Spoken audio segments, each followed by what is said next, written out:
Bismillahirrahmanirrahim. Waltakum minkum ummatun yad'una ilal khairi wa ya'muruna bil ma'ruf wa yanhauna 'anil munkar. Assalamualaikum warahmatullahi wabarakatuh. Alhamdulillah wassalatu wassalamu ala rasulillah ma ba'd. Allah berfirman, wajahidu bi amwalikum wa anfusikum. Berjuanglah kalian, berjihadlah kalian melalui hartamu dan dirimu. Hampir semua ayat-ayat berjuangan dan pengorbanan itu dimulai dengan bi amwalikum. Harta kalian, harta kalian. Saya mengajak secara praktis dan kami sudah buktikan. Rp1.000 itu bisa luar biasa, dahsyat. Bisa beli mobil, bisa buat kuburan, ya, bisa membangun masjid. Uang 1.000. Mari kita satukan uang 1.000 kita. Nanti kami jemput di rekening ini, insya Allah bisa kita buat. Di rekening ini, insya Allah kita buat sebuah kekuatan umat dengan Rp1.000. Rp1.000 dahsyat. Kan sama ya, Nabi itu ajarkan kita setiap bertemu kaum muslimin dianjurkan mayyahdihillah fala yudillala, may yahdillah fala mudillala, wa may yudlil fala hadiyalah. Itu juga sifat al-masyiyahnya Allah Subhanahu wa taala. Tidak ada yang bisa menghalangi Allah. Di sini ada kemauan Allah, tapi tetap Allah punya keadilan. Tidak mungkin Allah tidak adil. Itu sifat kemauan Allah selalu berlaku di atas keadilannya. Maka ayat ini bisa kita pahami. Siapa yang dihinakan oleh Allah maksudnya? Siapa yang menghinakan dirinya sendiri? Sehingga Allah atas jalannya yang sudah ditetapkan pasti dia akan jatuh hina. Sebenarnya Allah itu tidak mau menghinakan kita. Manusia itu sendiri, hamba itu sendiri yang menghinakan dirinya. Kenapa? Ini kata wa katsirun minan nas. Dia yang pilih menjadi asbab hidupnya tidak mau sujud. Artinya apa? Tidak mau tunduk, tidak mau taat. Kalau ada orang Pak yang memilih hidup tidak mau tunduk, tidak mau taat, itulah alasan Allah kenapa dia dihinakan. Dan ini kita kunci pada diri kita, Pak. Begitu kita tidak taat, tidak tunduk, pasti jalan kehinaan akan terbuka. Mari Pak, anak-anak kita kapan tidak lewat jalan kemuliaan, dia pasti terbuka jalan kehinaan dalam dirinya. Maaf, Allah tidak punya kepentingan bagi kita Pak, menghinakan kita. Saya ulangi, kalaupun ayat ini disebutkan Allah menghinakan, tapi mohon dipahami hakikatnya Pak, bukan Allah punya mau menghinakan kita. Kita sendiri yang tidak mau tunduk sama Allah. Coba bayangkan, matahari tunduk, bulan tunduk, bintang tunduk, gunungnya tunduk, pohonnya tunduk, binatangnya tunduk. Kita sendiri tidak mau tunduk. Itulah menyebabkan kita hina di sisi Allah. Dan kalau kita menempuh ini, kita tidak mau diatur sama Allah, ini resikonya. Kalau mau lihat ini, coba Pak, kita munasabah ayat, coba munasabatul ayat. Ini penjelasan. Ini di ayat 17. Artinya kalau kita mau sadari, ada beberapa jenis makhluk manusia itu Pak, Allah sebutkan. Satu, innalladzina amanu. Jenis pertama, ini golongan pertama, tipe pertama. orang yang barisan orang beriman. Sekarang kedua, golongannya walladzina hadu, Yahudi, mirip Yahudi, jalan Yahudi. Ya, paham Yahudi, sikap Yahudi, akidah Yahudi. Wasabiin, sabiin.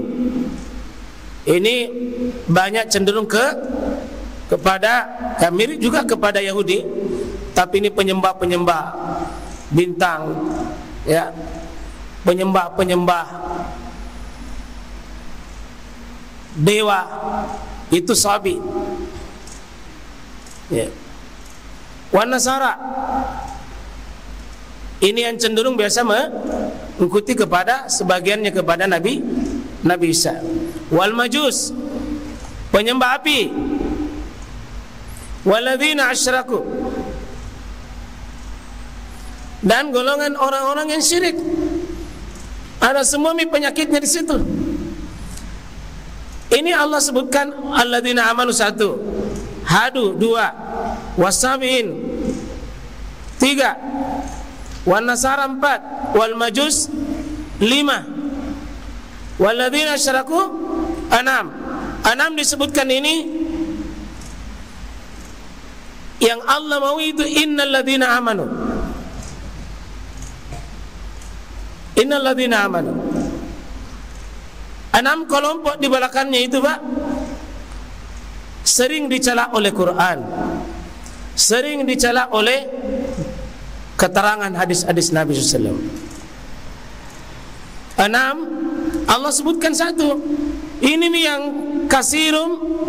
kasirun minan nas, banyak manusia yang tidak mau, ada juga kasirun memang hak minal azab, dia dapatkan azab. Artinya seolah-olah mengatakan, umatnya Nabi Muhammad, kau ikut mana itu? Ikut mana? Apakah orang alladzina amanu walladzina hadu wasabiin wan nasara wal majus walladzina asyraku? Karena innallaha yafsilu bainahum yaumal qiyamah. Allah akan nanti pisah-pisah di hari kiamat golongan ini, Pak. Allah cuma mengakui innalladzina amanu. 6 ini, Pak, di belakang ini hadu wasabiin wan nasara wal majus walladzina asyraku, cenderung tidak mau ditaat, cenderung tidak mau taat atau menempuh jalan kehinaan. Lalu masuklah ayat ini di bawahnya itu, wa may yuhinillahu famalahu min mukrim. Seolah-olah mengatakan, terserah kamu, kau pilih mana. Kamu mau jalan dihinakan seperti 5 kelompok tadi, dan kalau kau berfungsi akalmu, matahariku saja, bulanku, bintangku, gunungku, pohonku, dan binatang, semuanya tunduk sama saya. Terutama, Pak, dijelaskan oleh para ulama. Kalau Bapak baca ini 22 kan disunahkan apa? Sunahkan? Kita disunahkan apa kalau sudah baca ini, Pak? Sujud tilawah. Ada 2 di ayat di Al-Hajj ini. Ada 2 ayat 18 ini. Ya kan? Kalau dibaca ini disunahkan kita sujud. Kenapa? Sujud semua yang di langit, sujud semua yang di bumi. Kita buktikan bahwa kita sujud, dan itu sunnah hukumnya. Baik dalam sholat, di luar sholat, pada saat kita mengaji, orang lain mengaji, kita dianjurkan ini. Dan Umar bin Khattab pernah khutbah dari mimbar di atas, dia baca ini, Pak, dia turun ke bawah, dia sujud di bawah dekat mimbar, sampai sebagian mengatakan wajib. Tapi ternyata Jumat berikutnya Umar bin Khattab baca ini ayat, lalu dia tidak turun dan dia tidak sujud, sehingga ulama mengatakan, oh, sunnah hukumnya. Sunnah hukumnya. Di antara 15 tempat menurut mazhabnya Imam Ahmad bin Hanbal, 15 salah satunya ini. Kalau Imam Syafi'i 14, kalau Imam Abu Hanifah 13, kalau Imam Malik 11. Tempatnya kalau Ahmad bin Hanbal masukkan ini. Meskipun dua di surah Al-Had, kalau Imam Syafi'i mengatakan kalau sujud di surah ini, nanti di ayat berikutnya itu tidak perlu lagi sujud, satu kali saja. Kalau masih rakaat yang sama. Nah, jemaah sekalian rahmatullah Allah Subhanahu wa taala ya. Ini kalau ini Pak sifatnya harus saja digugah kita punya hati. Apa poin dan jalan yang paling terbesar membuat orang mulia? Akidah tauhid. Apa yang membuat manusia itu hina? Adalah jalan kesyirikan. Sebagaimana syiriknya manusia-manusia yang disebutkan sebelumnya. Jadi tidak ada jalan paling hina yang dilewati manusia melebihi kesyirikan. Imam Ibnu Qayyim lalu menyebutkan sesudah syirik adalah bid'ah.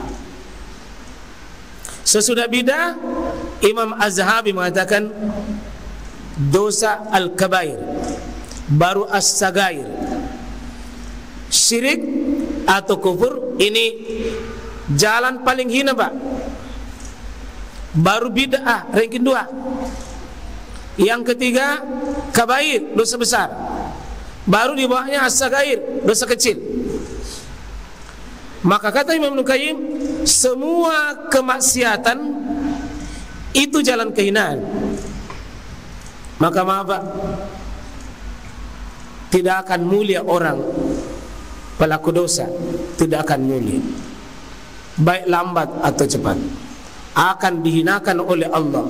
Kalau bukan di dunia, akan pasti dihinakan nanti di akhirat. Itu pelaku dosa. Semakin besar perlawanannya kepada syariat seperti Allah, itu syirik. Kepada Rasul bisa bid'ah. Kalau kepada orang tuanya bisa dia kabair. As-sagair yang mungkin dia lakukan tiap hari. Mudah dia melihat gambar-gambar tidak layak, itu sagair. Ya. Bisa ambil jalan koteknya teman yang tidak minta izin, itu bisa sagair. Nah, makan wafernya orang baru, rombongan baru sudah pindah makan baru minta izin, itu bisa sagair. Ya, orang mandi baru pergi, matikan lampu baru lari, sagair. Orang simpan sandalnya 2, keluar tinggal 1 mami, sagair. Ya?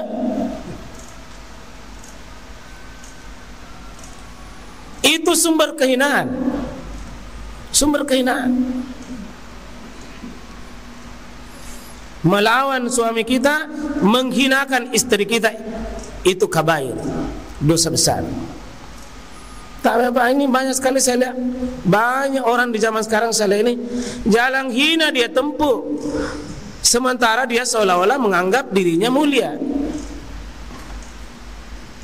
Coba bayangkan Pak, kalau perempuan itu karena merasa dirinya besar, sudah berpenghasilan sendiri, tidak lagi ditanggung sama suaminya, baru mau besar suaranya di depan suami, kabair, kedurhakaan, kemaksiatan. Iya, tetapi sebaliknya,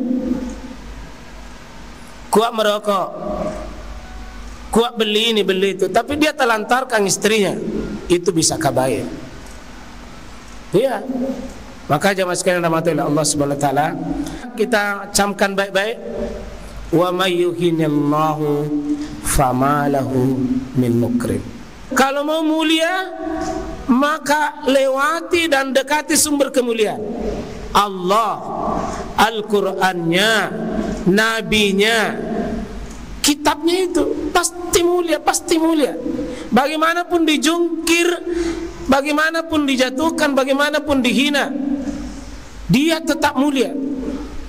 Seperti emas dibuang, diselokan, bercampur dengan air got, dia tetap emas meskipun bercampur kotoran. Siapa itu? Kalau dia memiliki jalan-jalan itu.